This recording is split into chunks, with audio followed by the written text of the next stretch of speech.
අපේ මිනිස්සු දුකටත් කවි කිව්වා, සතුටටත් කවි කිව්වා, ජීවිතේ හැම අවස්ථාවකදීම කවි කිව්වා. ඒ කවීම තමයි කාලෙකදී ගීතේ බවට පත් වෙලා තාමත් අපේ ජීවිතේට අපේ හැඟීම් වලට ආමන්ත්‍රණය කරන්නේ. ඒ විදිහට අපේ ජීවිත, අපේ කඳුල, සතුට, වේදනාව මේ හැම දෙයකටම ආමන්ත්‍රණය කරන කවිය, ගීතය සොයාගෙන වැඩසටහන තමයි ජීවිතේම ජනගීයක් කියන වැඩසටහන. ඔබ එකතු වෙලා ඉන්නේ අපිත් එක්ක ජයමක නාලිකාවත් එක්ක. හොඳයි. එහෙනම් අපි ඔය කීප විදිහට මේ ජීවිතය, ජනකවිය, අපේ ගීතය, මානව හැඟීම්, මානව වේදනාවන්, මානව සන්තුෂ්ටීන් මේ හැම දෙයක්ම හොයාගෙන වැඩසටහනේ අපි අද ආරාධනා කරා බොහොම ගෞරවයෙන් යුතුව මේ වැඩසටහන හරවත් රසවත් කරන්නට. බොහොම ගෞරවයෙන් යුතුව අපේ සම්පත්දායකතුමාණන් අපේ මේ අපිත් එක්ක එකතු වෙලා ඉන්න අද රැඳුරු මඬුල්ල මම ඔබට මතක් කරන්නම්. හාපිටිකම් ජාතික අධ්‍යාපන විද්‍යාපීඨයේ ජ්‍යෙෂ්ඨ කතිකාචාර්ය අපේ සුනිල් කරුණාරත්න අපේ ගුරුතුමා අපිත් එක්ක අද එකතු වෙලා ඉන්නවා. ඔබතුමා ආයුබෝවන් කියලා පිළිගන්න ගුරුතුමනි අපි. ආයුබෝවන් පුතා. ඒ වගේම සෞන්දර්ය කලා විශ්වවිද්‍යාලයේ ආචාර්යවරයෙක් විදිහට වැඩ කටයුතු කරලා දැන් මේ වෙනකොට නම් සංගීත ආචාර්යවරයෙක් විදිහට තමන්ගේ වැඩ කටයුතු සිදු කරන බොහොම දක්ෂ වයලින් වාදන ශිල්පියෙක් කියන්නත් පුළුවන් එක්තරා විදිහක. මාත්‍රා ජනගී කණ්ඩායමේ ආරම්භක සමාජිකයෙක් වගේම බොහොම ප්‍රබල සමාජිකයෙක් තමයි අපේ ඩිලාන් වික්‍රමසිංහ අපේ සහෝදරයා. ආයුබෝවන් ඔබතුමාට ඩිලාන් අය. ආයුබෝවන්. ඒ වගේම අද ගීත ගායනා කරන්නේ ප්‍රධාන වශයෙන්ම අපේ සුනිල් ගුරුතුමා තමයි අද ගීත ගායනා කරන්නේ. එතුමත් එක්ක සහායට ගීත ගායනා කරන්න අපි බොහොම ආදරෙන්, කරුණාවෙන්, ගෞරවයෙන් ආරාධනා කරා. අපේ සෞන්දර්ය කලා විශ්වවිද්‍යාලයේ තමන්ගේ උපාධිය හමාර කරලා මේ වෙනකොට පාසල් ගුරුවරියක් විදිහට දරුවන්ගේ නැනස පාදන අපේ සොහොයුරිය රශ්මිනී සඳුනිකා ඔන්න අදත් අපි එකතු කරගත්තා අපේ වැඩසටහනට. ආයුබෝවන් රශ්මිනී. හොඳයි. අපි අද සූදානම් වෙනවා කතා බහ ආරම්භ කරන්නට. අපි මේ මුලින්ම තෝරගෙන තියෙන ගීතය තමයි ගුරුතුමනි මේ හිමිදිරියේ හිරු කියන ගීතය. මේක මේ දායරත්න රණතුංග මහත්මයා ගායනා කරන්නේ. මම හිතන්නේ ඔබතුමාගේ ප්‍රියතම මේ ගායන ශිල්පියා කියලා මේ දැනගන්න හම්බුණා. මේ සරත් දල්ලිස් මහත්තයා තමයි මේක සංගීතවත් කරලා තියෙන්නේ. ඒ වගේම අපේ මේ උපාලි ධනවල විතාන මහත්මයා තමයි මේක රචනා කරලා තියෙන්නේ. මේ ගීතය සම්පූර්ණයෙන්ම විරහව කියන කාරණේ වෑහෙන ගීතයක් මේක. විශේෂයෙන්ම මම හිතන්නේ දායරත්න රණතුංග මහත්මයාගේ ගීත ගණනාවක් මම හිතන්නේ ඒ විදිහට විරහව වෑහෙන හඬක් එතුමාට හිමි. මම කියන්නේ ඒ රහ හොඳටම දෙන්න පුළුවන් හඬ. ඒකත් එක එතුමා ගායනා කරන ගීතත් ඒ විදිහේ ගීත. විරහව සහ සංගීතය කියලා කියන්නේ දෙකක්ද? හරි අමුතු ප්‍රශ්නයක්. අමාරු දෙමමාව. දෙකක් වුණාට එකක් කරගෙන තියෙන්නේ. බැලු බැලමට දෙකක්. හැබැයි අද වෙනකොට එකක් බවට පත් වෙලා තියෙන්නේ. මේකෙදි වැදගත්ම දේ තමයි අපි සාමාන්‍යයෙන් කෙනෙක්ගේ දුකක් දැකලා අපි සතුටු වෙන්නේ නැහැ. හැබැයි ගීතයේදී දුකක් දැකලා අපි ඒ දුක රස විඳිනවා. මම හිතන ගීතයේ තියෙන ප්‍රබලත්වය තමයි එතන අපිට පේන්නේ. ඒ කියන්නේ අපි අද අහන බහුතරයක් ගීත විරහව. මටත් තියෙන හරිය ලොකු ප්‍රශ්නයක් තමයි ඇයි මේ තරමටම මේ විරහව සම්බන්ධවම ගීත රචනා වෙන්නේ, ගීත ගායනා කරන්නේ? මං කිව්ව කාරණේනේ විරහව රසයක්. විරහව රසයි. විරහව රසයක් කරගෙන තියෙනවානේ. ඒ විරහ රස විඳලා තියෙනවද? ඔව්. විරහ රස විඳලා. උත්තරේ දෙන්න ගත්ත කාලය සහ ඒ හැඟීමත් එක්ක මට දැනෙනවා තාමත් විඳින්න ඉන්නවා කියලා. එකයිද? ඒ මතකයන් සිහිපත් කරමින් අර ගීතවල වගේ වෙන කෙනෙක්ගේ විරහවත් දැකලා අපි ඒකට එළඹිලා විඳිනවා වගේ අතීතයට ගිහලා විඳවන්නේ නැහැ. මං කිව්වත් සුනිල් කියන ගුරුතුමා, සුනිල් කියන ඒ මිනිස්සයා සමාජයට දායාද කරන්නත් ඒ විරහව ඒ කියන මං කියන්නේ ඒ නිහතමානී මිනිස්සයා, ඒ සංවේදී මිනිස්සයා බිහි කරන්නත් ඒ විදිහට විරහව එක්තරා විදිහක පිටුවහලක් වුණා ගොත් ඒකේ අනිත් පැත්ත. ඒ කියන්නේ සංගීතය නිසා විරහව ඉවසා ගන්න මට ශක්තිය ලැබුණා. සංගීතය නිසා. මම හිතන්නේ සමාජයට අපි දෙන්න ඕන පණිවිඩයත් ඒක වෙන්න ඕනේ. ඒ කියන්නේ අද අපි දකිනවා නේද පිහිවලින් අනිනවා. නේද වස පොවනවා, ගහනවා. මේ බෑග් වලට දාලා හිර කරලා මරලා බෑග් වලට දාලා ඒ වගේ කටුක මේ බොහොම මේ ක්‍රූර දේවල් අපි සමාජයේ දකිනවා. මේක අපිට වැදගත්. කියන්නේ මේ අපේ ඉන්නේ අපේ ආදරණීය මල්ලි ගුරුතුමා නේද බොහොම දක්ෂ ගුරුවරයෙක්. මේ වගේ අය මේ වගේ දක්ෂ කියන්නේ රසය දෙන්න පුළුවන් අය ඉන්නවා. මේ අයගේ ඇසුරින් අපිට පුළුවන් සමාජයට මේ සංගීතයේ නැටුම චිත්‍ර ගායන වගේ සෞන්දර්යය දීලා අර වගේ විරහවල් බොහෝම සාවධානව සාපේක්ෂව ඉවසා ගන්න පුළුවන් කෙනෙක් නිර්මාණය කරන්න. ඊළඟයි ජනකවිය තුල කොහොමද විරහව ගායනා කරලා තියෙන්නේ? දැන් විරහව කියන එක මලි ජනකවියේදීත් හරි අපූර්වවට විග්‍රහ කරලා තියෙනවා. මේ දැන් අපේ සර් කිව්වනේ විරහව කියන්නේ රසයක්නේ. ඒ රසයත් ජනකවියා ඊටාම අපූර්වවට කියලා තියෙනවානේ. ඊටාම අපූර්වවට කියලා තියෙනවා. මෙතන අපූර්වවට කියලා තියෙනවා කියලා මම කියන්න උත්සාහ කරන්නේ අපූර්වත්වය කියන එක නේද සර්? අපූර්වත්වයෙන් කියලා තියෙනවා. අපූර්වත්වයෙන් ගායනා කරලා තියෙනවා. එතකොට දැන් මට අර මගේ සර්ගේ කතාව ඇහෙනකොට මට දැනුනේ සර් විරහව හොඳට විඳපු කෙනෙක් සහ විරහව දුක හරහා ගොඩ නැගිච්ච කෙනෙක්. හැබැයි මට තියෙන එක ප්‍රශ්නයක් තමයි දැන් මේ විරහව කියන එක වර්තමානයේ කෙනෙකුට දැනෙනකොට ඔවුන් ක්‍රියා කරන විදිහේ අමුතු වෙනසක් තියෙනවා. ඒ විරහව රස විඳින හැටි අපිට තාම දැනෙනවනේ. තාම දැනෙනවා. තාම දැනෙනවා සහ ඒක එතුමා විරහව තුලින් ගොඩ නැගිච්ච මිනිස්සෙක්නේ. හැබැයි අද විරහව වැඩිච්ච ගමන් ඒක දැනිච්ච ගමන් ඔවුන් යන තැන වෙනස්ම තැනක්. මෙන්න මේකයි මල්ලි දැන් ජයමග මේ පින් සිද්ධ වෙන්න ඕනේ. මේක ඇත්තටම පිම්බීමක් කියලා මට කියන්න පුළුවන්. මොකද මේවා අපිට කතා කරන්න අවස්ථාව හම්බෙන්නේ මේ තැන්වලදීනේ. නේද සර්? එතකොට මේක මුළු ලෝකයකට යන වැඩක්. එතකොට මේක අපි මෙහෙම කතා කරනවා ආඩි වෙලා ඉඳගෙන. එතකොට මේක කතා කළ යුතුම මාතෘකාවක්. මේ විරාව හරහා අද ඇති වෙලා තියෙන තත්ත්වයන් ඉතාම භයානකයි. ඒ කියන්නේ එක SMS එකකින් මල්ලි ජීවිත ගණනාවක් නැති කරන්න පුළුවන් තත්ත්වයක් අද උදා වෙලා තියෙනවා. මට මේක කතාවක් මතක් වෙනවා මේ විවාහ කරන්නත් යෝජනා කරගෙන ඉඳලා එක තරුණයෙක් සහ තරුණියක් පහෝදා ඒගොල්ලන්ගේ මංගල උත්සවය ගන්නත් තීරණය කරලා රෑ SMS ඇමතුමක් ගන්න යන ගහන් ටයිප් කරන්න යන ටයිප් කරලා තියලා ඒකට ප්‍රතිඋත්තරයක් ආවේ නැහැ කියලා සියදී නසාගත් අය ඉන්න රටක් අපේ රට. එහෙම තත්ත්වයක් තියෙනවා. එතකොට ඒ විරහවටත් මූණ දෙන්න ඕනේ කොයි විදිහටද කියන එක ඇත්තටම මේ අපේ සාහිත්‍යය තුලින් නැත්නම් අපේ මේ සංගීතය තුලින් අපේ කලාවන් තුලින් අපි ගොඩනගෙනවා නම් ඒව ඉවස ගන්නවා කියන එක මහා දෙයක් නෙමෙයි. මම කියන්න හදන්නේ හොඳම ලොකුම විරහව විඳපු අපි දන්න හැමෝම මේ පිළිගන්න විරහව වැඩිපුරම වේදනාව විඳපු කෙනා තමයි යසෝදරාව. එතකොට යසෝදරාව තරම් ඒක උහුලපු යසෝදරාව තරම් ඒක විඳපු තවත් කෙනෙක් නැතුව ඇති. එහෙමනම් යසෝදරාවට වගේ තත්වයක් ඇති වුණා නම් අදායට ඔබ හිතන්න කොයි වගේ තැනකටපත් වේවිද කියලා. ඔය විරහව කියන එක මේ මං හිතන්නේ අඩු වැඩි වශයෙන් ගොඩක් අයට තියෙනවා. එක්කෙනෙකුට දැනෙනකොට නෙමෙයි. හැම ගොඩක් අයට මේක ඇති වෙන්න පුළුවන්. නේද? සමහර වෙලාවට මේ එක විදි එක ලක්ෂණ හරහා විරහව එන්න පුළුවන්. එක වේශවලින් එන්න පුළුවන්. ඒක ඇත්ත කතාව. එතකොට සමහරලාට ආදරේ මේ කරාට සමහර අය දන්නේ නැති වෙන්න පුළුවන්. එතනත් පොඩි විරහාවක් සිද්ධ වෙනවා. ඒක වෙන විරහාවක්. නේද? දැන් අපි ආදරය කරනවා. ආදරය කරාට සමහරලාට ඒ අදාළ කෙනා ආදරේ දන්නේ නැහැ. අපි තනියෙන් තමයි ආදරය කරන්නේ. හැබැයි අය ඔහු වෙන විවාහයකයන් හදනකොට වෙන කෙනෙක් එක්ක ලෙන්ගතුකම් පාන්න යනකොට මල්ලි සමහරලාට එතන ඇති වෙනවත් වෙන එකක්. සමහරලාට ඒක ඊට වැඩිය භයානක තත්ත්වයක්. ඊට වැඩිය භයානක තත්ත්වයක්. ඒකත් එක්ක යසෝදරාව තමයි මේ විරහව. හැබැයි යසෝදරාව කියන චරිතයේ තියෙන වෙනස තමයි යසෝදරාව දැනගෙන හිටිය ආත්ම ගානක් තිස්සේ මට මේක විඳින්න වෙනවමයි. ඒක නිසා ඇයට ඥානය තිබුණානේ. එතකොට ඒක නිසා ඇය මේක විඳිමින් ඇය ජීවිතය ගෙනගෙන ගියා. ඒකෙන් ආපු යසෝදරාවතත් එක්ක ඉන්නේ කවිය හරහා අපිට දීලා තියෙන ආදර්ශයම ඇති මගේ මල්ලි තව කෙනෙකුට ගොඩ නැගෙන්න නම්. දැන් බලන්නකෝ. මුව ජාතියේ වද පළමුව උපන්නේ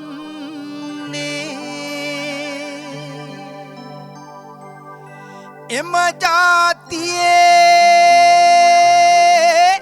සිට නෑරම මම එන්නේ කොයි ජාතියේ උපනත් මෙහෙසුන් වන්නේ මෙම ජාතියේ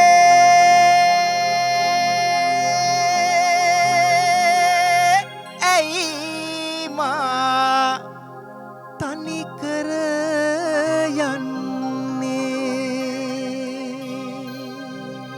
මගේ එලිවිච රෝම කූපටි ආය පල්ලයට දානකඉන්න කොයි ජාතිය ඉපදුනත් මෙහෙසුන් වන්නේ මෙම ජාතිය අයිමා තනි කර යන්නේ ඇයට ආදරය හැම ජාතියකම සිද්ධාර්ථ කුමාරයා ඒ බෝධිසත්ව චරිතය හැම ජාතියකම ඇත් එක්ක ඉඳලා ඒත් ඇගේ ආදර ඉවරයක් නෑ එහෙම ඉඳලත් ඇයි මම මේ ආත්මදේ හැරලා දාලා යන්නේ ඒකනේ මල්ලි ජීවිතය හරියට තේරුම් ගන්න නම් මේ උදාහරණ මදිද මේ උදාහරණ හොඳටම ඇති ඒක නිසා මේ මම පුංචි ඉල්ලීමක් කරන්න පුංචි නෙමෙයි මේක ලොකු ඉල්ලීමක් අනේ මගේ රත්තරන් නංගියේ මල්ලි ඔබ හිතන්න මේ ජීවිතේ පහ පුදුමාකාර විදිහට වටිනවා මේ සමාජයට මේ ලෝකයට පුදුමාකාර වටිනාකමක් තියෙනවා ඔබේ ජීවිතේ ඒක නිසා හිතන්න හොඳට හිතලා ජීවිතේ විඳින්න විරහවත් විඳින්න සතුටත් විඳින්න ආදරයත් විඳින්න ඔබ ජීවත් වෙන්න ඒක තමයි මගේ ඉල්ලීම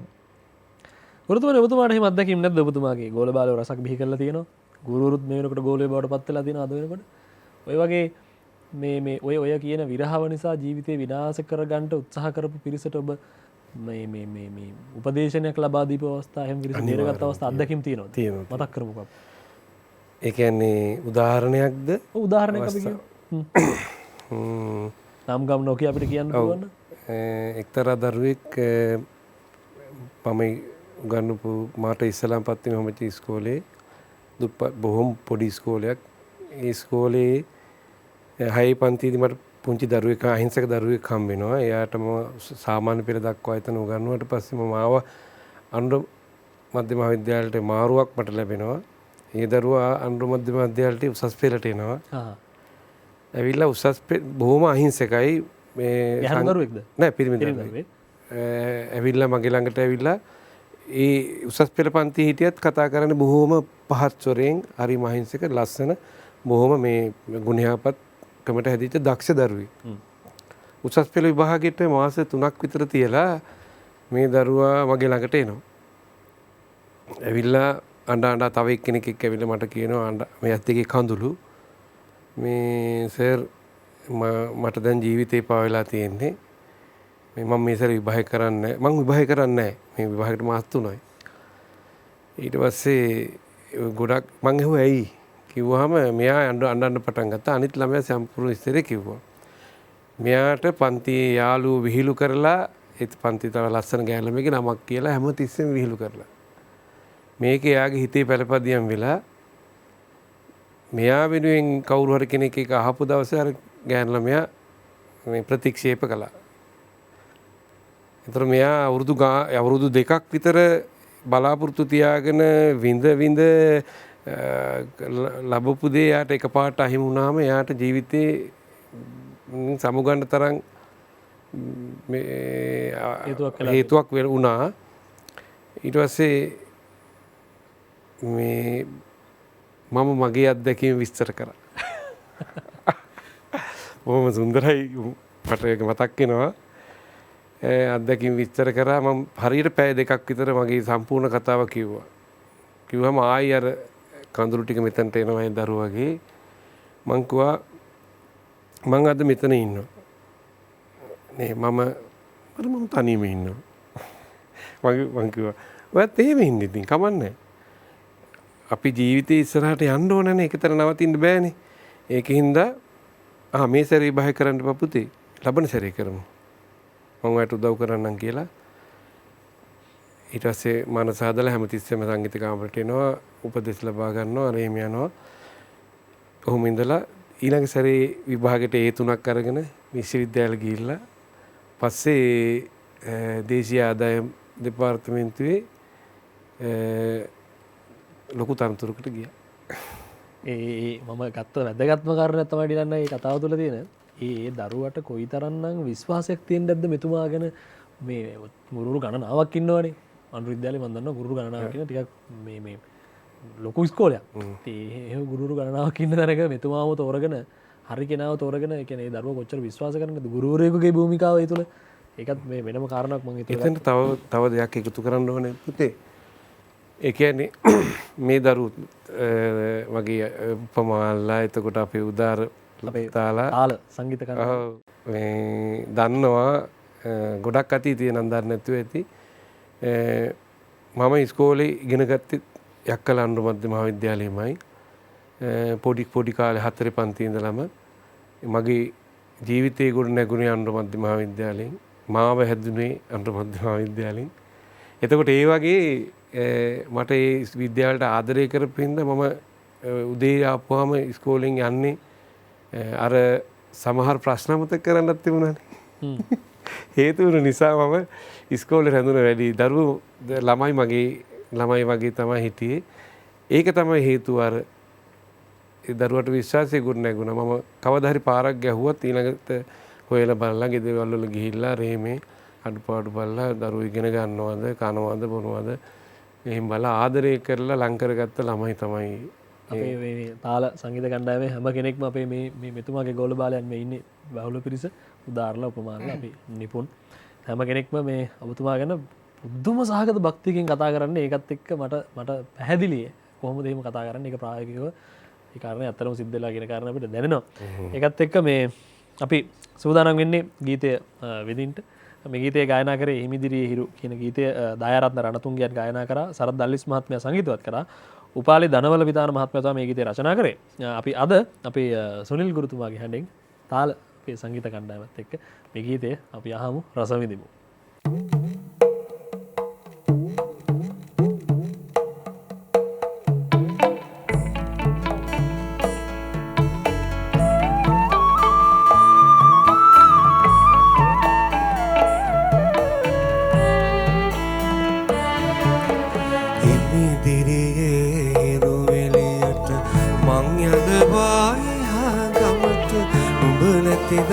කෙලෙසදමා ගමේ හිඳින්නේ අඳුර වැටෙන්නා ගැල පැදෙන්නා තොංගලේ දෙන්නා දෙපොලේ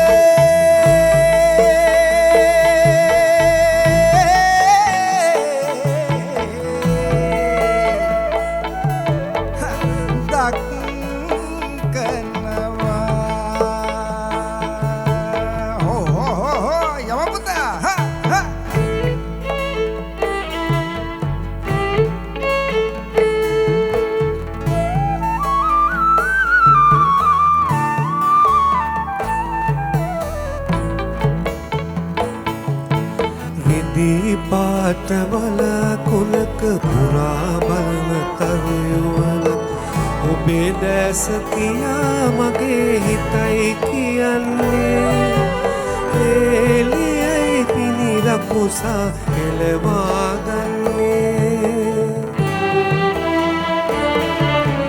හිමිදිරියේ හිරු එළියට මං යනවා එහා ගමට උඹ නැති නැතිදා කෙලෙසදමා ගමේ හිඳින්නේ අඳුර වැටෙන්නා ගැල පැදෙන්නා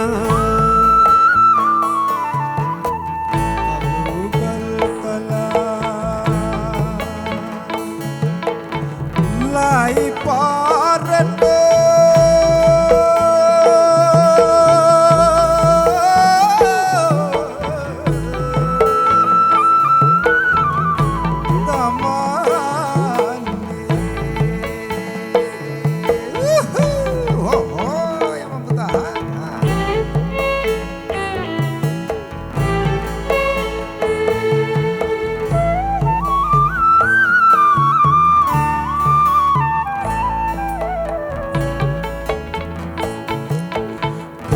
චිමැනිකෙ බාදෙඩුවට හුනේ දැස මට හින්න ගෙපැල හදා කල් බැලුවට හිත වැළපෙන්නේ සුබ නැකතින් මැනිකේ හෙට මුදු පලනන්නේ හිමිදිරියේ හිරුවෙලියට මං යනවා එහා ගමට උඹ නැතිදා කෙලෙසදමා ගමේ හිඳින්නේ අඳුර වැටෙන්නා කැල පැදෙන්නා අඳුර වැටෙන්නා කැල පැදෙන්නා අඳුර වැටෙන්නා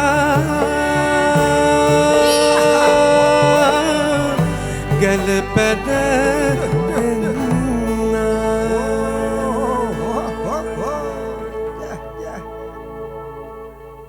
සුනිල් ගුරුතුමා විරහව කියන දුක රසයක් කරලා අපිට දුන්න කියලා මට දැනෙනවා ඉලන්නයි. අපි ඊළඟට යන්න හදන ගීතය තමයි මේ අබේවර්ධන බාලසූරිය මහත්මයා සහ ත්‍යාගා එන් එඩ්වර්ඩ් අපේ ගායකතුමිය ගායනා කරපු සහ මේ අජන්ත රණසිංහයන් රචනා කරපු සරත් දසනායක මහත්මයා තමයි ඒකෙත් මේ ගීතයත් මේ සංගීතවත් කරන්නේ. රෑපැල් රකිනා කුරහන් පැහිනා හේනේ කියන ගීතය.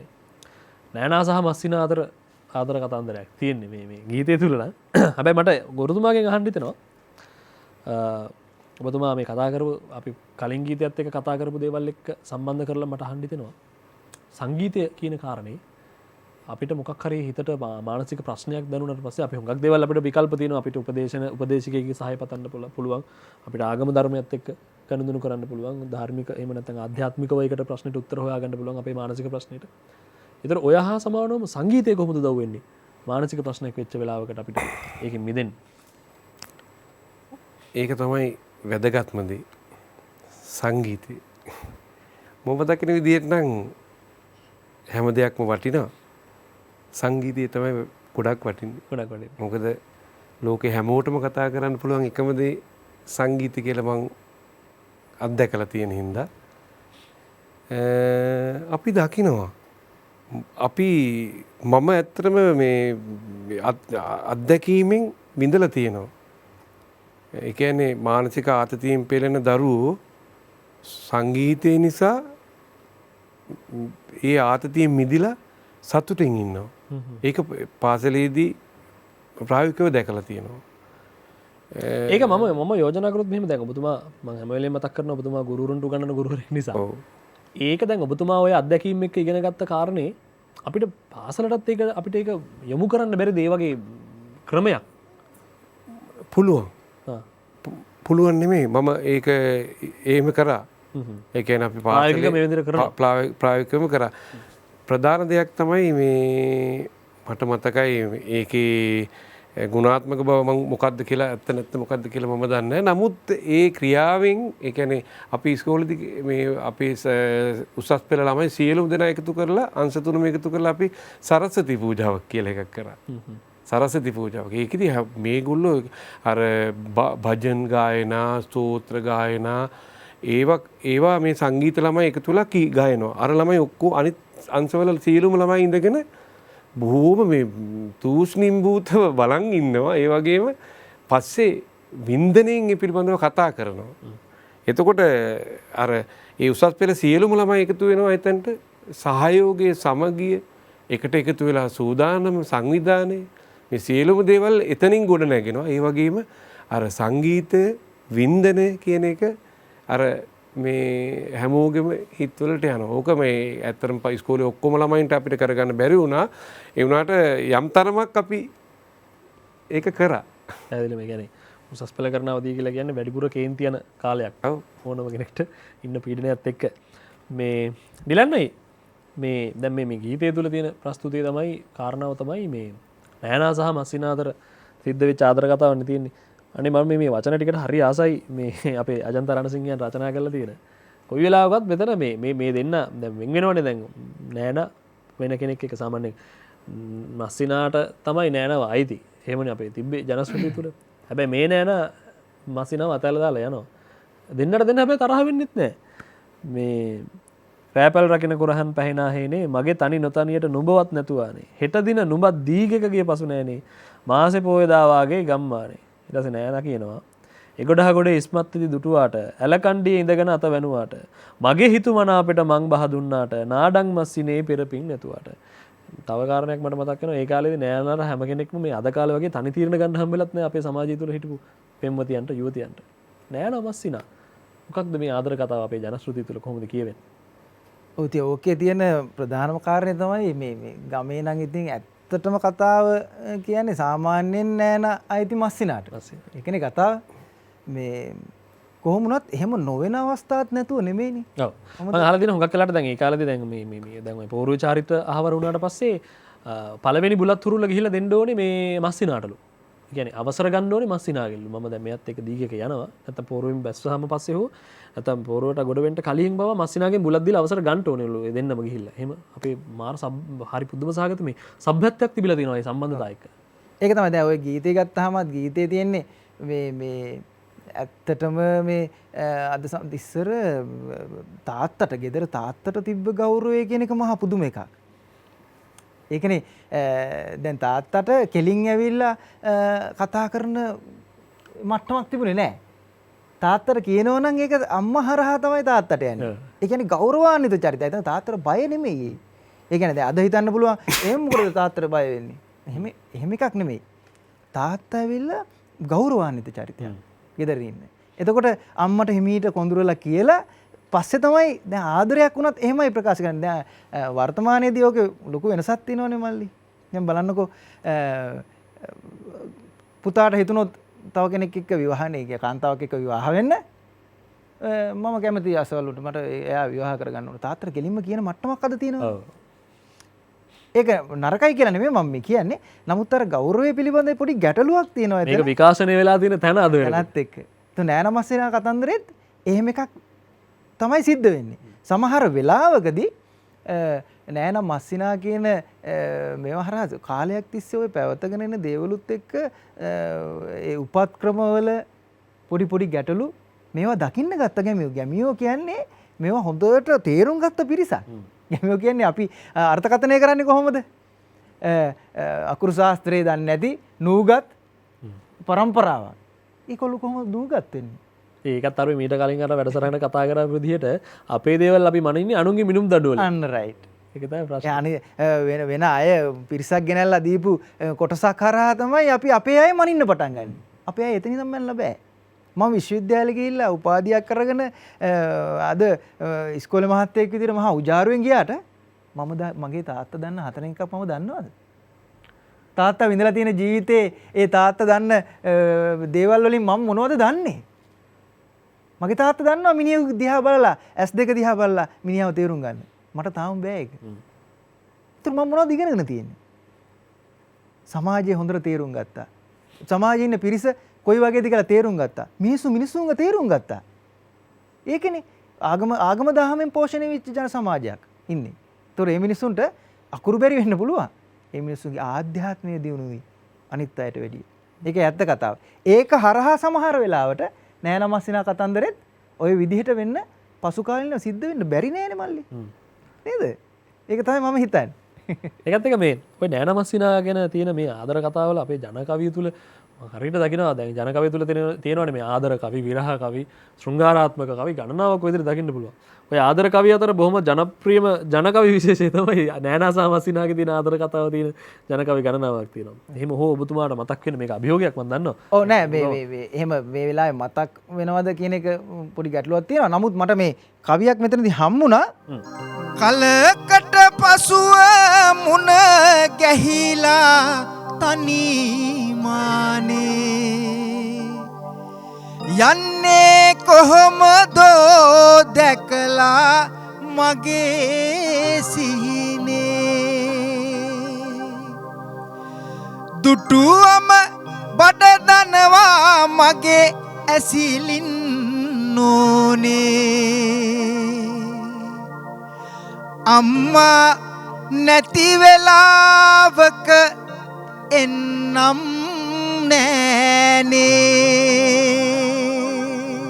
මේ නෑන ගැන ලියවිච්ච හොඳ කවියක්. මට මේ කිය බලන්න යනකොට ඔහොම කවිය හම් වෙනකොට මම පොඩ්ඩක් ටික මාක් කරලා තියාගන්නවා. මොකද මේ අපිට වටිනාකමක් ඇති වෙන වෙලාවල් කොයියම් මොහොතක හරි ජීවිතේ ප්‍රශ්නයක් ඇති වෙච්ච වෙලාවක ඒවා සාක් මේ යම්තාක් දුරකට සනසෙන්න ඒ කවිය අපිට උදව් වෙනවානේ. ඔව් අන්න හරි. අනික තමයි මල්ලි සංගීතය තුලින් මේ ලැබෙන මේ සහනය කිව්වහම ඇත්තටම කිව්වොත් එහෙම මගේ සර් එක පැහැදිලිව කිව්වා තමයි. ඒකේ අර සර් රසභාවයන් කියන එකත් ඕක ඇතුලේ තියෙනවනේ නේද? විවිධ රසභාවයන්. රසභාවයන් එක්ක අපිට ජීවිතේ වෙනස් කරගන්න පුළුවන්. මට දුක ආපු වෙලාවට මම ගායනයේ ඒකේ එන හඬ වෙනස් එකක්. ඒතර මම සංගීත ඥානයේ ශික්ෂණය ලැබපු අයෙක් ඒකත් එක්ක. එතකොට මට ගායනයේ වෙනස්. දැන් ඔබ කවියක් කියන්න කිව්වොත් මම දැන් කියන කවිය ඒ දැනෙන හැඟීමත් එක්ක ඒ ෆීල් එකත් එක්ක මම ගායනා කරන්නේ. මේ මොහොතේ තියෙන හැඟීමත් මේ මොහොතේ දැනෙන හැඟීම මේ තියෙන තන තියෙන ඒවා ඔක්කොම බලපානවා. ඒක ඔක්කොම ඩිලන්නයි මන් දන්නවා ගිහින් පැලක්කුරට එහෙම ගිහලා කිව්වොත් ඒක කිව්වොත් ඒක වෙනම එකක්. ඒක වෙනම එකක්. ඒ පරිසරයත් එක්ක සහ දැන් මෙතුමා ඇවිල්ලා මේ විදුලි යෝගනේ වාදනය කරනවා. ඒකත් එක්ක එනකොට මට එන ගායන ශෛලිය පොඩ්ඩක් වෙනසක් ඇති වෙනවා. ගැමියෝ කවි කිව්වේ මෙහෙම නෙමෙයිනේ. ඒක නිසා ඒ පැලට ගිහිල්ලා මම කියන කවිය වෙනස් හඬක් සහ වෙනස් ස්වරූපයක් ඒක එහෙම වෙනවා. ඉතින් ආදරය ගැන කියනකොටත් ඒත් එහෙම තමයි. නේද සර්? ඔව්. ඒ කෙනාගේ හැටියට ඒ කවි. රයිට්. අපි ගීතයට යන් මේ රෑපල් රකිනා කියන ගීතය අබේවර්ධන බාලසූරිය මහත්තයා එක්ක තයාගායන් එඩ්වඩ් මහත්මිය තමයි මේ ගීතය ගායනා කරේ. එතකොට සරත් දසනායක මහත්මයාගේ මියුරු සංගීතය තියෙන්නේ. ඒ වගේම අපේ අජන්ත රණසිංහයන් තමයි මේ ගීතය රචනා කරේ. අද අපේ සුනිල් ගුරුතුමාගේ වගේම අපේ රශ්මිනීගේ හඬෙන් තමයි අපි මේ ගීතය අහන්නේ විඳින්නේ.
ඉඳන් බැඳි ආලේ බිඳින්නද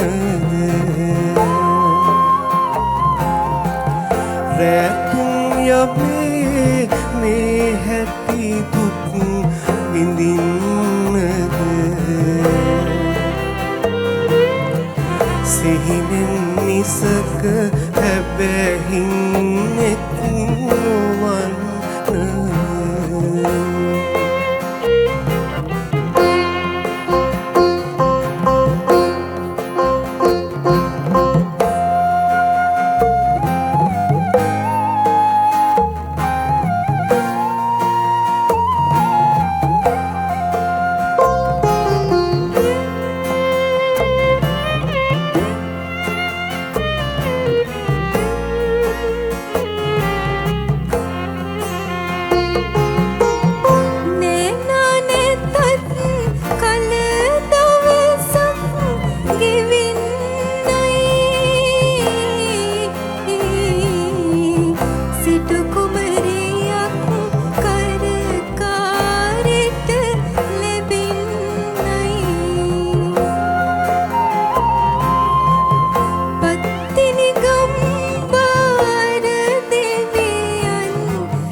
අපේ සුනිල් ගුරුතුමා එක්ක අපේ රශ්මිනී ඒ නෑනා සහ මස්සිනා අතර තියෙන ආදරය සහ විරහව දැනවෙන විදිහට අපිට මේ ගීතය ගායනා කරා රසවින්ද අපි බොහොම ස්තුතිවන්ත වෙනවා ඔබ දෙපළටම.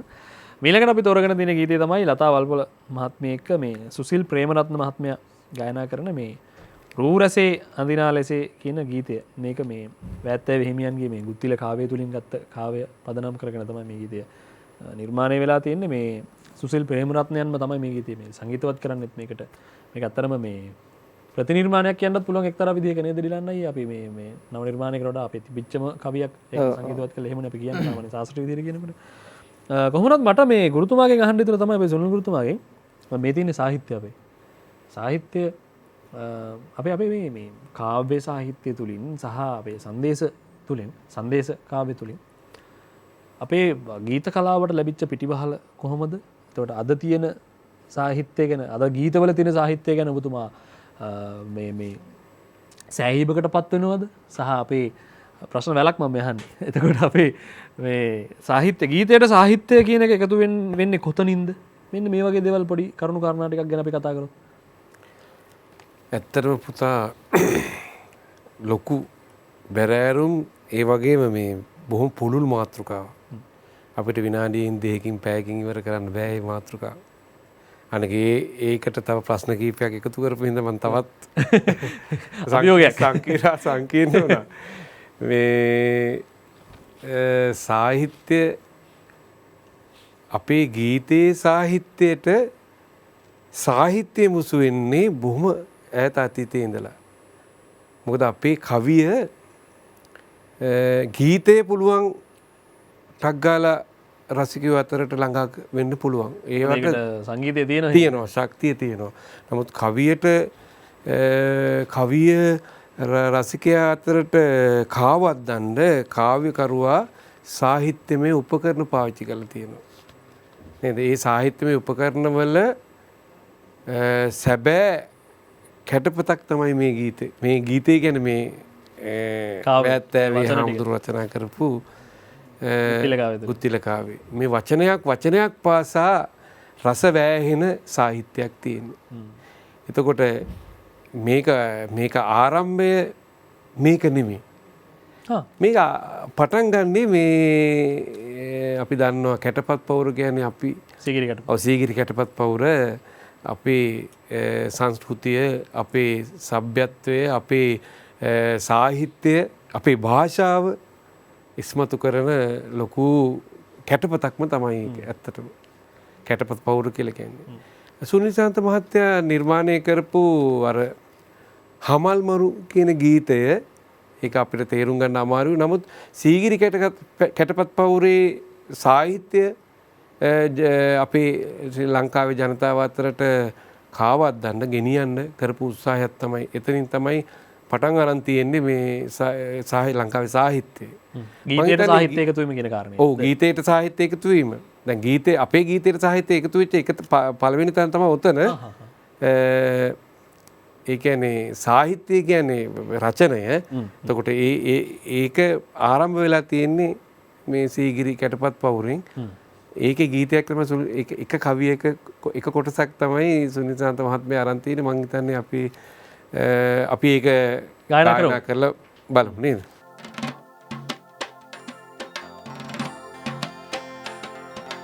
අමල්මරු දහස්සුයු හස්සන්නල්ලා අමල්මරු දහස්සුයු හස්සන්නල්ලා තුරුගල් කොහල්හු මනගල් හිහැල්ලා කනනින් මුක්කලක් කලටම්බෙලපලා පැරයදි ගැස්තදුන් හස්සුන් කුම්වල්ලා.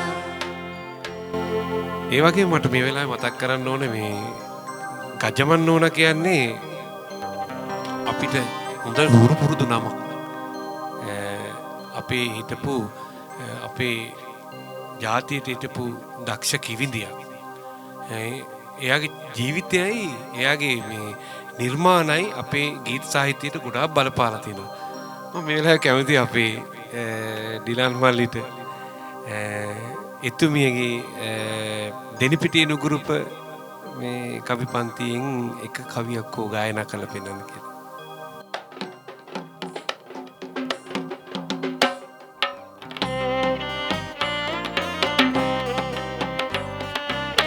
තන තන තම්දන තාන තතන තනම්දන තාන නාතන තම්දන තාන තන තම්දන තානා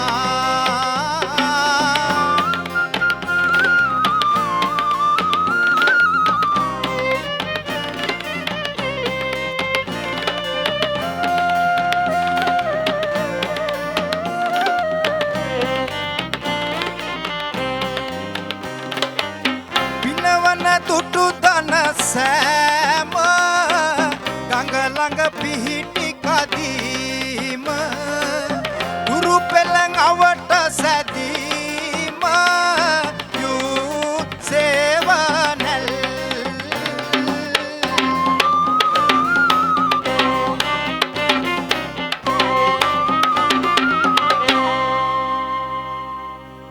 ගීතයක සාහිත්‍යය තමයි වැදගත් වෙන්නේ. ඇත්තටම අදත් සාහිත්‍යය නැතුවනේ මේ අර දෙවෙනි ප්‍රශ්නෙට උත්තරේ තමයි දැන් දෙන්නේ. නැතුව නෙමෙයිනේ. හොඳ ගීත අපි ස්වභාවිත කියලා අපි භාවිත කරන ගීත හැම එකම සාහිත්‍ය නිසා තමයි ස්වභාවිත වෙලා තියෙන්නේ. ඒ කියන්නේ අපි දන්නවා වහින් ගොරෝ කියනකොට ලස්සනයි. වහින් ගොරෝ කියන වචනේ මම හිතන්නේ අපේ තියෙනවා මේ ජන භාවිතේනේ. වහින් ගොරෝ කියලා කියන්නේ කෙලින් කියන්නේ නැතුව වක්‍රව කියනවා. වක්‍රෝක්තිය කියලා අපි මේ ගීත සාහිත්‍ය මේ උපකරණයක් සාහිත්‍ය උපක්‍රමයක් ඒක. ඒ වක්‍රෝක්තිය තමයි වක්‍රෝක්ති ව්‍යංගාර්ථ ඒ වගේ දේවල් වලින් ගීතය හිතන්න. එහෙම නැත්නම් තව ගීතය ඇතුළේට එළඹෙන්න ගීතේ විඳින්න සාහිත්‍යාත්මකව ලොකු මේ නිර්මාණාත්මකව විඳින්න ශක්තිය දෙන එකක් තමයි ඔය මම හිතන ගීතවලට උදාහරණ ගන්න ගියොත් ගොඩාක් ගන්න වෙනවා. ඒකින්ද අපි ගීත මේ දැන් මේ ගීතය ගත්තාම ඒක පැහැදිලිවම අපිට පේනවා මේ නලංගල නර්තනය කරන මේ සුර දූතියන්ව වර්ණනා කරපු ආකාරය. ඒකත් එක ඩිලන්නයි දැන් ඔය මේ ගීතය මේ තුළම තියෙනවා මේ බෑත්ත හිමියන්ගේ කාවය තුළම තියෙනවා ඒ කාලේ මේ ඇත්තරම මේ අපේ සාමාන්‍ය බෑත්ත හිමියන් කියන්නේ මේ සෑහෙන පරිච්ඡයක් ලැබපු කෙනෙක් සාහිත්‍යය ගැන විදග්ධ දැනුමක් තිබිච්ච කෙනෙක්නේ ස්වාමින් වහන්සේ නමක්නේ. ඊට අමතරව අපේ පුරාණ ගැමිය කොහොමද කාන්තාව වර්ණනා කරේ සහ ඔබතුමාට ප්‍රශ්න වැලක් මෑත කාලේ මේ අද වර්තමානයේ වෙනකොට කාන්තාව වර්ණනා කරලා තියෙන අපේ සාහිත්‍යය තුළ කොහොමද මේකේ සමානකමක් තියෙනවද වෙනස් වෙලා තියෙනවද විකාශනය කොහොමද වෙලා තියෙන්නේ අතීතයේදී කොහොමද මේ වර්ණනාව සිද්ධ වුණේ වගේ කාරණා අපිට කතා කරන්න පුළුවන් මේ ඇත්තටම දැන් මේක බැලූ බැල්මට අපිට ඇත්තටම පේනවනේ දැන් සාහිත්‍ය තුලින් පෝෂණය වෙලා තියෙනවා වැත්ත හාමුදුරු ලිපික. ගැමි කවිය ඇවිල්ලා මේ ගැමි වහර බස ඒකට යොදාගෙන දැන් ගැමි කවිය සියලු දෙනාටම තේරුම් ගන්න පුළුවන් හැකියාවෙන් යුක්තයිනේ. එතකොට මේ වැත්ත හාමුදුරු ලියපු කවිය ටිකක් තේරුම් ගන්න අමාරුයි. ඒක එතකොට ටිකක් බස හරියට ඉගෙන ගන්න වෙනවා. බස පරිහරණය කරලා තියෙන විදිය, ඒකේ උපමා උපමේය යොදලා තියෙන විදිය මේවා පවා අපි තේරුම් ගන්න වෙනවා. හැබැයි ඉතින් මේක සරල වෙන තරම දැන් මම විශ්වාස කරන එක දෙයක් තියෙනවා. අපිට යමක් වැඩිපුර බෙදන්න ඕනේ නම් වැඩිපුර ප්‍රමාණයක් ඉදිරියට බෙදාගෙන යන්න ඕන නම් කට්ටියකට දෙන්න ඕන නම් අපි මොකද්ද කළ යුත්තේ? ඒක සරල කළ යුතුමයි. වෙලද දැන්වීම කරන්න එහෙම. ඒකනේ. ඒ කියන්නේ පුළුවන් තරම් සරල වෙන්න අපිට යනවා වැඩි. දැන් නාදමාලාවක් වුණත්. දැන් නාදමාලාව ගත්තාම දැන් අපේ තියෙන සියලුම සංගීත ඥානය භාවිතා කරලා නාදමාලාව ගොඩනගන්න ගියොත් එහෙම සමහර වෙලාවට අපේ වැඩේ මිනිස්සු අතරට යනවා අඩු වෙන්න පුළුවන්. එහෙම ගීත රාශියක් තියෙනවා අද මහලොකුට ජනප්‍රිය නැති. ඒ කියන්නේ දැන් ඒ කියන්නේ ඒ ගීතයේ මුල් ගායකයාට පස්සේ වෙනත් කෙනෙකුට ගායනා කරන්න බැරි නම් ඒ ගීතේ යන්නේ නැහැ. ඒ ගීතේ එතනින් නතර වෙනවා. මම ඒකට පොඩි දෙයක් එකතු කරන්නම්. ඔව්. මේ සමහර මම බලාපොරොත්තු වෙන ඔබතුමාගේ වතේ. ඔබතුමා කිව්ව කතාව මම පිළිගන්නවා. හැබැයි දැන් සරල වුණාට දැන් ගීතය සරල වුණාට ගීතය ඇතුලේ ව්‍යංගාර්ථ බවක් ව්‍යංගාර්ථ තියෙනවා කියලා අපිට විඳින්න පුළුවන් නම් කෙනෙකුට දකින්න පුළුවන් නම් ගීතේ වචන සරල වුණාට ඒ ඇතුලේ සාහිත්‍යය තියෙනවා. නමුත් ඒක ඝට්ටණය තමයි ඒක වැදගත් වෙන්නේ. ඒ පද ඝට්ටණය තමයි වැදගත් වෙන්නේ. දැන් මම මෙතන අදහස් කරේ කවි දෙක අතර කියන දැන් විපිල කාව්‍ය සහ ජන කවිය කියන ඒ දෙක අතර සමා වෙන ගීතේ ඒක තියෙන්න ඕනේ. නෑ දැන් ගීතේ දැන් ඔබතුමා කිව්වේ කාරි දැන් මේ ගීතේ වචන සාමාන්‍ය කෙනෙකුට තේරුම් ගන්න අමාරුයි. වචන දැනගෙන ඉන්න ඕනේ. මොකද කවි තුල තියෙන දේවල් අපේ භාෂාවේ තියෙන සරල වචන වලට ඊට වඩා මේ ගැඹුරු අදහස් වෙනත් මේ අසීරු වචන පාවිච්චි කරලා තියෙනවා. ඒතර ඒකින්ද සාමාන්‍ය සාහිත්‍ය පිළිබඳව සාහිත්‍යයේ තියෙන වචන පිළිබඳව නොදන්නා කෙනෙකුට මේක තේරුම් ගන්න අමාරුයි. දැන් අපි මේවා ඉගෙන ගත්තේ උසස් පෙළ මට මතකයි හොඳ ගුරුවරයෙකුට රූපා කියලා ටීචර් කෙනෙක් මේක විග්‍රහ කරනකොට මේ කවිය අපි මේ ඇගේ තියෙන මවිල් කියලා මේ සාහිත්‍ය විඳින්න පටන් ගත්තේ එතනින්. ඇත්තටම මේ සාහිත්‍ය මේ සමාජයට යවන්න ඕනත් ඒකයි. මේ අපේ දරුවන්ගේ මේ වින්දන හැකියාව, ඒ කියන්නේ බුද්ධිය. සාහිත්‍යමය බුද්ධිය. මේ හැම දෙයක්ම වර්ධනය වෙන්න ප්‍රධානම දේ සාහිත්‍ය. එක දෙයක් සාහිත්‍ය. ඒ කියන්නේ සාහිත්‍ය මේ සමාජය තුළට කාවද්දන්න පුළුවන් නම් ලොකු දෙයක් කියලා මම විශ්වාස කරනවා. ලොකු දෙයක්. ඒක තාවේට આવුත් එහෙම සම්භාව්‍ය සාහිත්‍යය සහ සරල සාහිත්‍යය කියන දෙකම එක හා සමානම අපි සමාජයට දායද කරොත් තමයි වැඩිපුර පිරිසක් අපිට සාහිත්‍යයත් එක්ක එකතු කරගන්න පුළුවන්. ඔව් ඒකත් එක්ක ආදරය ගත්තාම ජන කවියේ හරි අපූර්ව ආදරය ගැන කියලා තියෙනවනේ සමහර තැන්වල. ඒකත් එක්ක ගත්තාම ටක් ගාලා තේරෙනවා. ටක් ගාලා තේරෙනවා හැබැයි යෙදුම් ලස්සනයි. යෙදුම් සුන්දරයි. අදාළ වචනේ අදාළ තැනට දාලා තියෙනවා. දැන් බලන්නකෝ දැන් මල්වාරම් කවි ටික එහෙම ගත්තාම මල්වාරම් කවි දැන් සපුනා කිනි හිරිය මලි පිපුනා දුඹ මුතු කැකුලි දැන් ඒවා යොදලා තියෙන විදිය. හැබැයි දැන් මේව ඇවිල්ලා මේ මහා දැනුම් සම්භාරයක් එක්ක කියවිච්ච ඒවා නෙමෙයි. මේ ඇවිල්ලා සාමාන්‍ය සරලව වෙලේ ගොඩනැගිච්ච ඒවා. හැබැයි ඒ වගේත් ඔය කියන ලක්ෂණ ටික තියෙනවා. තියෙනවා. ලක්ෂණ ටික තියෙනවා. දැන් ඔබතුමා කියන එක උදාහරණයක් තමයි සග්ගිය සගව්වට රෝදේ කරගෙන. අපිට මත්පිටින් බලපුවාම ගීතයේ හරි සරල අර්ථයක් තියෙනවා. සසසසස අපි මහපාරේ යනවා. නේ අපි මහපාර කියන වචනේ නිකන් සාමාන්‍යයෙන් නිකන් අපි භාවිතයේ සාමාන්‍ය එදිනදා ව්‍යවහාරයේ පවතින වචනයක් නේ. ඒ වගේ වචන පාවිච්චි කරලා ඊට වඩා ධර්මයෙන් ගැඹුරු අදහසක් දෙනවා. ඒ දැන් ඉතින් කවි ගත්තාම බලන්නකෝ පෙර කාලේ කරපු අකුසල් ඵල දීලා. ඒ කියන්නේ දැන් මේක කියනවනේ වෙනත් බවවල ඉඳලා නේද මේ එහෙම කියන යෙදුම ඕන තරම් තියෙනවා. එතකොට ගැමි කවියත් එහා තරමටම පෝෂණයකින් යුක්තයි. හැබැයි ටක් ගාලා තේරෙන එක තමයි මෙතන තියෙන වෙනස තියෙන්නේ. මේ ඩිලන් අය මල්වාරම් කවිය ගැන මතක් කරපු එක හරි හොඳයි. මොකද මේ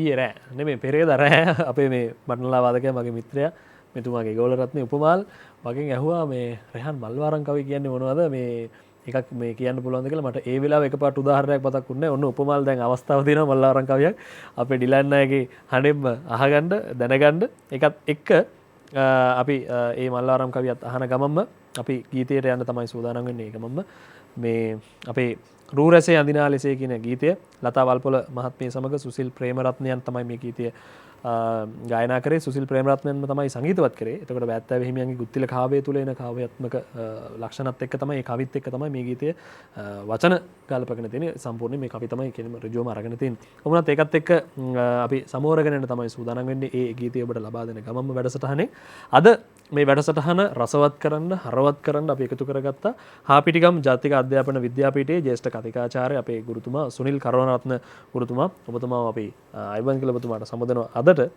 ආයත් ආරාධනා කරනවා එන්ට ඕනේ ඔබතුමාගේ දැනුම අපිට වැදගත්. ඒ වගේම මේනකොට අපි ලංකාවේ ජන සංගීතය තුළ විශාල වැඩකටසක් කරපු මාත්‍රා ජනගීමියසිය තුළ හිටපු ප්‍රබලම ප්‍රමුඛම සමාජිකයා තමයි අපිත් එක්ක අද එකතුනේ මේ ජනකවි වල රසය අපට ලබා දෙමින් ජන ජීවිතය ගැන අපිට හරි හැටි දේවල් උකහා දෙමින් මේ දැනුම අපට ලබා දෙන්න එකතු වුණා. සෞන්දර්ය කලා විශ්වවිද්‍යාලයේ ආචාර්යවරයෙක් විදිහට වැඩ කටයුතු සිදු කරලා මේ වෙනකොට පාසල් ගුරුවරයෙක් විදිහට තමන්ගේ වැඩ කටයුතු සිදු කරන අපේ ඩිලාන් වික්‍රමසිංහ අපේ සහෝදරයා ඩිලාන් අයියා ඔබතුමාටත් අපි ආයුබෝවන් කියලා කියනවා. ඊට පස්සේ අපි අපේ ගුරුතුමත් එක්ක අද ගීත ගායනා කරන්න අපි සහයට අපි කතා කරා අපි ආරාධනා කරා බොහොම ආදරණීය විදිහට අපේ සෞන්දර්ය කලා විශ්වවිද්‍යාලයේ තමන්ගේ උපාධිය හමාර කරලා මේ වෙනකොට පාසල් ගුරුවරියක් විදිහට වැඩ කටයුතු සිදු කරන සෞන්දර්ය කලා මේ අපේ රශ්මිනී සඳුනිකා අපේ සහෝදරිය ඔබතුමියටත් ආයුබෝවන් කියලා කියනවා අපි. හොඳයි මම මතක් කරන්නම් මගේ වාදක මණ්ඩලයේ අපේ තාල සංගීත කණ්ඩායම වාදක මණ්ඩලය වයලින් වාදනයෙන් දිල්ෂාන් මලිත් අපේ සොහොයුරා එකතු වුණා. බටනලා වාදනයෙන් උපමාල් චතුරංග අපේ සොහොයුරා එකතු වුණා. ඒ වගේම බේස් ගිටාර් වාදනයෙන් රශ්මිත සුමියුරු, කීබෝඩ් වාදනයෙන් උදාර සමරතුංගත්, ඒ වගේම රිද්ම් ගිටාර් වාදනයෙන් නිපුන් තරුක්ෂ අද අපිත් එක්ක එකතු වුණා. මේ පිරිසත් එක්ක තමයි මේ වැඩ කටයුතු අපි සම්පූර්ණයෙන්ම පරිපූර්ණත්වයට පත් කරගන්නේ මේ හැම කෙනෙක්ගේම එකතු වෙන නිසා. එහෙනම් අපි අදට ගිහිල්ලා තමයි සූදානම් වෙන්නේ රූරසේ අඳිනාලෙසේ කියන ගීතයත් එක්ක සහ අපේ ඩිලන් අයියාගේ මල්ලාරම් කවියත් එක්කම තමයි ඒ තෑගි භෝග ගණනාව ඔබට ලබා දෙමින් තමයි අපි අදට වැඩසටහනෙන් අපි සමුගන්නේ. අපි ලබන සතියේත් හමුවෙමු. ජාතියට හරිමක කියා දෙන ජයමග නාලිකාව තුලින් ඔබේ අනාගතයට හරි පාර පෙන්වන්න නිර්මාණය කරන වැඩසටහන් ගොන්න අතර එක වැඩසටහනක් තමයි ජීවිතේම ජනගීයක් කියලා කියන්නේ. ඔබ රටට ජාතියට ආදරය කරන කෙනෙක් නිසාම තමයි මේ වැඩසටහනත් එක්ක ඔබ අපිත් එක්ක බැඳිලා ඉන්න කියන කාරණේත් අපි දන්නවා කියන කාරණේ ඔබට පසක් කරන ගමන් අදට ගිහිල්ලා එන්න මේ ජීවිතේම ජනගීයක්.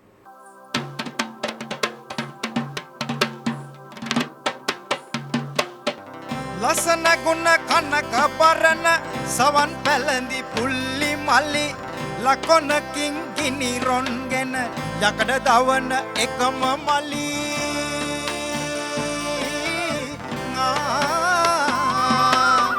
උඩ කඳ මැද බිම තිබුණත් පරවි නොයයි පරවි මලි සොඳුර සරිද ඔබ පිපුනිද කොසුයනේ පනා මලි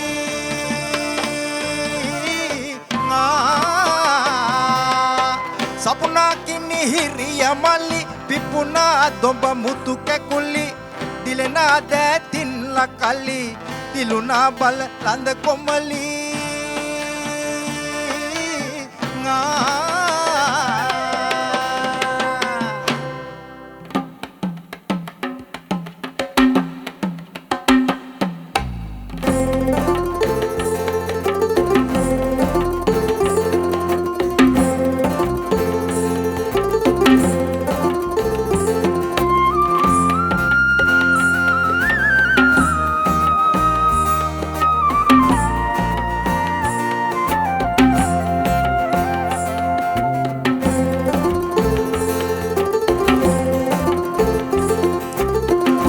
නූරසේ අඳීනාලිසේ අත් ලෙලදීදී විතුලිය පබා රන්රසේක් වන ලෙසේවෙන නාදනූපා තබ තබා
සවන් දිගුරන් පසින්